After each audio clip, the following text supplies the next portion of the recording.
Vous prenez grand soin de votre corps au quotidien. Qu'en est-il de votre esprit? Il est temps de trouver la solution aux problèmes qui vous empêchent d'évoluer. Il est temps de débloquer ce qui vous bloque. Il est temps d'apprendre à manipuler les clés de la vie. Pour y arriver, suivez cette émission. En dehors de moi, qui suis-je? Guéri TV Monde vous l'offre pour éclairer votre chemin. En dehors de moi, qui suis-je? C'est tous les jeudis à partir de 21h avec Charles Alban Daoui aux commandes. Guéri TV Monde, le leader des web TV.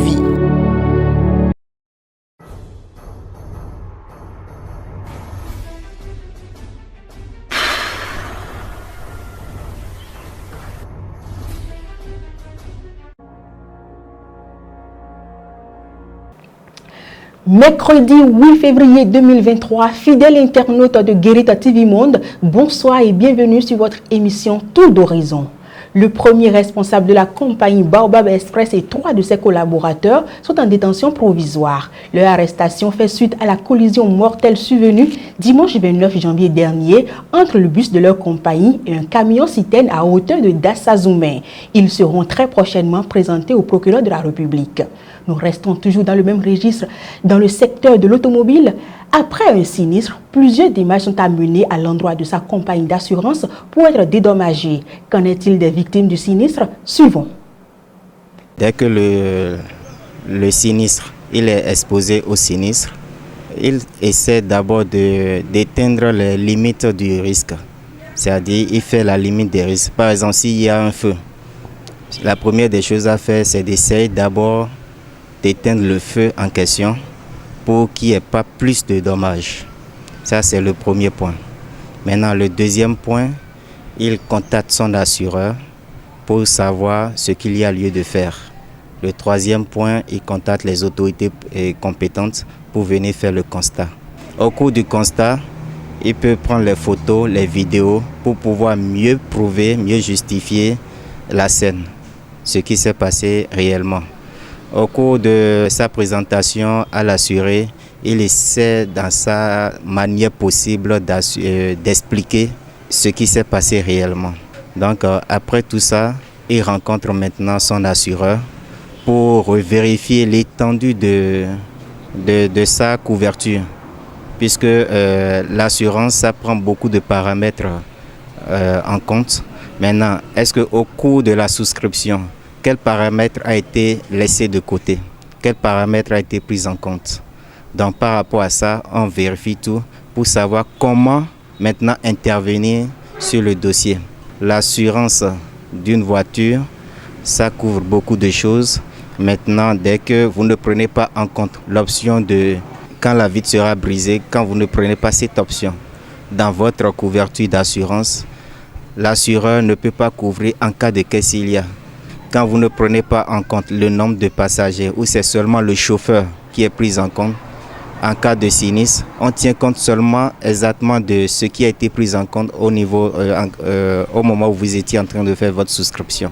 Au cours de la souscription d'une assurance, il faut vraiment étendre les besoins de couverture pour pouvoir être vraiment en sécurité en cas de qu'est-ce qu'il y a. Dès que par exemple la compagnie de bus ne prend pas un contrat d'assurance tout risque, là c'est compliqué, c'est vraiment dommage pour les clients, sinon même pour la maison d'assurance et la maison de la compagnie de bus en question, c'est dommage pour elle parce que c'est pas bien.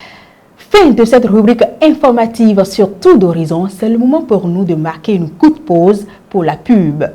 C'est au Koukonwe, la deuxième édition de cette fête identitaire s'annonce à grands pas.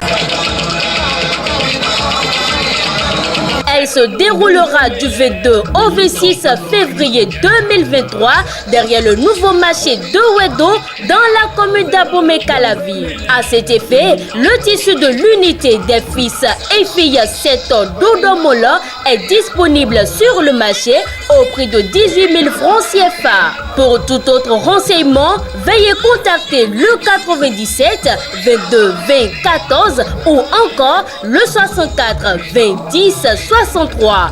C'est un Koukonkwe édition 2023 pour la révélation de la culture 7 ans. De retour sur ce plateau, nous nous installons dans le forum de discussion avec Latifat Kowenou. Latifat Kowenou, bonsoir. Bonsoir Fauzia Sefou. Dans le forum de discussion de ce soir, on parlera de la non-assistance en personne en danger, un phénomène qui prend de plus en plus de l'ampleur. Effectivement, nous avons remarqué ces derniers temps, surtout avec les accidents qui ont été enregistrés tout dernièrement, que les personnes qui sont présentes sur les lieux d'accident ne portent pas tout de suite assistance aux personnes en danger.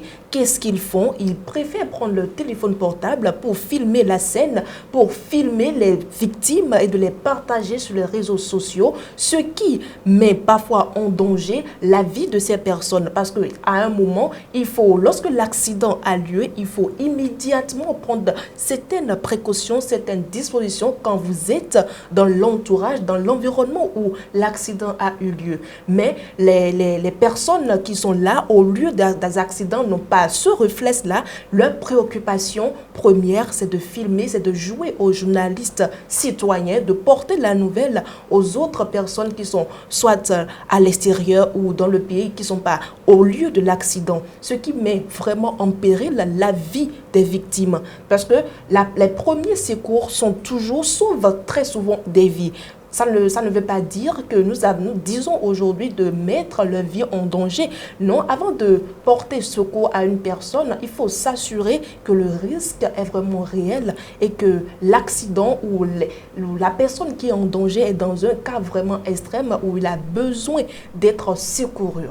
Latifat Kowenou, dites-nous, quand est-ce qu'on peut secourir quelqu'un? On prend par exemple l'exemple de quelqu'un qui a son engin qui a pris feu. Et le feu est très grand. Comment peut-on faire en ce moment? Comme je viens de le dire tout à l'heure, secourir une personne en danger, il ne faut pas mettre sa vie en danger en le faisant.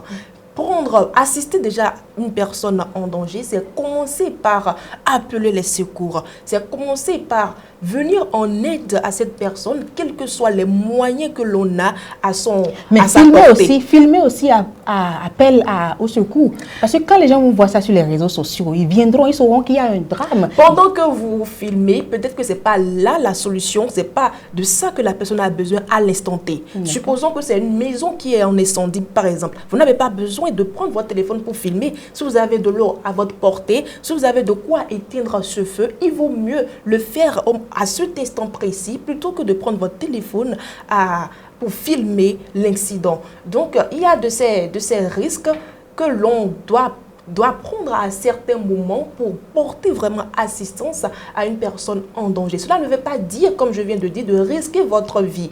Il faut savoir porter assistance à une personne qui est en danger tout en préservant la vôtre. Latifat Kowenou, la loi a prévu une sanction pour ces personnes-là qui n'assistent pas les gens en danger. Évidemment, la non-assistance à une personne en danger est une infraction à la loi pénale qui condamne l'omission de porter secours à une personne en danger. C'est-à-dire que quand vous êtes même un usager, un simple citoyen ou un automobiliste et que vous ne portez pas assistance à une personne, vous risquez une peine d'emprisonnement de 5 ans. Il en est de même pour un policier ou un gendarme qui ne porte pas tout de suite assistance à une personne. Ils sont tous passibles d'une peine de 5 ans d'emprisonnement. Latifat Kowenou, le forum de discussion de ce soir, c'est terminé. Un mot pour conclure? Pour conclure, je risque de me répéter une fois encore.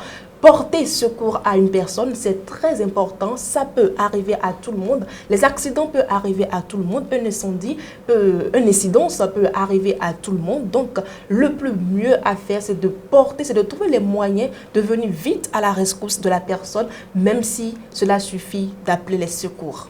Merci à vous, Latifat Kowenou, pour votre passage sur le forum de discussion. C'est moi qui vous remercie. Amis internautes de Guérita TV Monde, c'est le moment pour nous de suivre la rubrique L'invité du jour.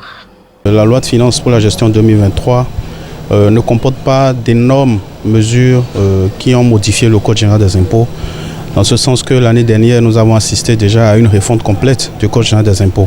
Toutefois, il y a eu quand même quelques mesures que nous avons identifiées. Je peux vous dire comme ça que Désormais, à partir de cette année, la mesure qui consistait à exempter des pénalités, des majorations, les entreprises qui exerçaient dans le secteur de l'informel et qui souhaitent se formaliser, cette mesure-là n'est plus d'actualité. Donc, nous revenons alors en fait à des paiements de droits et de pénalités pour ceux-là qui étaient dans le secteur informel et qui souhaitent se régulariser pour compter de cette année. C'est-à-dire ?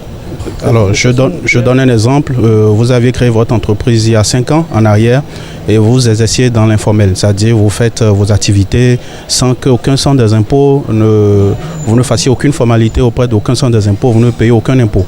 Autrefois, dès que vous avez le besoin ou le désir de vous formaliser, en vous rendant au centre des impôts et en payant les droits dus, c'est-à-dire les droits simples, les majorations, les pénalités qui devaient être à votre charge et qui étaient liquidées, vous ne les payez plus. Donc cette exemption n'est plus d'actualité. Ça veut dire qu'on vous liquide désormais les droits simples et les pénalités et vous payez. Dernière ligne droite de votre émission. Recevez chez vous la vidéo du jour.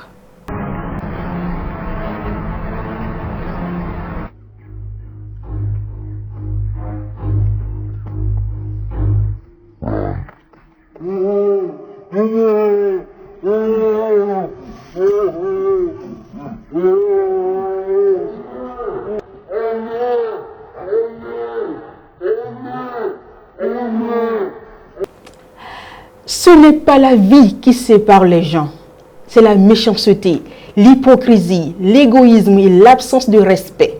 Merci pour votre fidélité au leader des Web TV. À bientôt.